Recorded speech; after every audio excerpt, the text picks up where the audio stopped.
શ્રી હરિરાયજી પોતાના મનને મધુપ એટલે કે ભ્રમર કહીને સંબોધન કરે છે કે ચાલો આપણે ત્યાં ઉડી જઈએ, ક્યાં? શ્રી વલ્લભના દાસ કમલગણ, અનેક અનેક કમલો ખીલેલા છે અને શ્રી વલ્લભના દાસ ભજનાનંદ રસ પાય.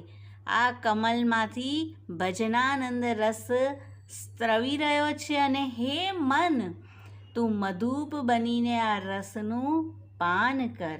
જહાં અવિદ્યા નિશા ન વ્યાપત, અહીંયા અવિદ્યારૂપી રાત્રિ નથી થતી, સુખ સો ભૃંગ લપટાય.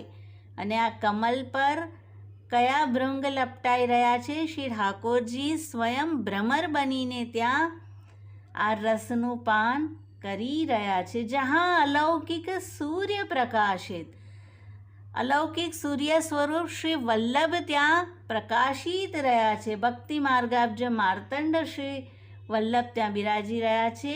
ફલ રહે ડહડહાય, અને ફલ ખીલેલા છે. અને ફલ એટલે શું? અંગીકૃત્યૈવ ગોપીશ વલ્લભીકૃત માનવ. વલ્લભી થવું, વાલા થવું શ્રી ઠાકોરજીના, તે જ તો ફલ છે. લીલા પ્રેમ સમુદ્ર જહાં ઉમગત, શ્રી આચાર્યજી બિરાજી રહ્યા છે માટે લીલામૃત રસાર્દ્રાદ્રી કૃતાખિલ શરીર અમૃત. લીલા અમૃતના તો અનેક અનેક સમુદ્ર ત્યાં ઉછળી રહ્યા છે. ગઈ મર્યાદા બહાય, કોઈ મર્યાદા નથી, કારણ કે ક્ષર અને અક્ષરથી પર આપનું સ્વરૂપ ત્યાં બિરાજી રહ્યું છે, આપનું પરહ નામ. રસિકદાસ જન કેસે પૈયે, હરિરાયજી કહે છે કે આવી મંડલી, આવા જન આપણને કેવી રીતે મળશે?